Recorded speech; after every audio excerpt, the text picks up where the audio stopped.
The South African senior men's team recently got a taste of the high-quality hockey they've been craving after being invited to play in the FIH Pro League tournament in Potchefstroom, where head coach Gareth Ewing's squad took on the Netherlands, France, India and the team they famously beat at the Tokyo Olympics, Germany. The last 2.5 weeks in Potch have just put perspective again to exactly probably where we are when we consistently rank ourselves against the top nations. You know, when you play in tournaments like the Olympics and the World Cups, it's once-off stuff, and anything can happen on a once-off. But yeah, to get the opportunity to play these 4 nations that we just did now consistently over 8 games was a massive challenge, but a massive learning curve.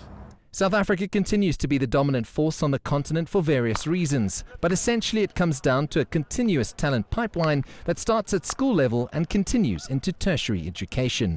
We've got probably the best junior structure in the world, just because of our school sports structure. I mean, our school sports are unbelievable, and it always just shows us that, you know, when you look at our hockey teams playing at the Youth Olympics, you know, they're playing in the semi-finals at the Youth Olympics, and then afterwards, that is where the problem comes in.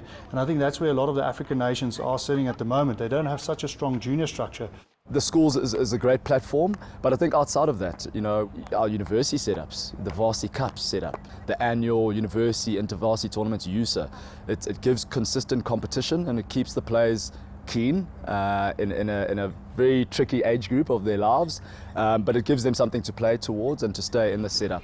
The senior national women's team did not enjoy the same success at the Olympics as their male counterparts, but managed to comfortably secure their place at the World Cup later this year by winning the Africa Cup of Nations tournament, despite being a team in transition.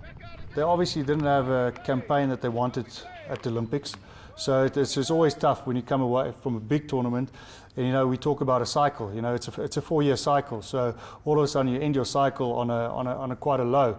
You know, the coaches just, you know, stopped, so I'm sure, you know, the interim coaches are in and the management is in, so it's a complete new support staff that's coming in, so that's the first thing.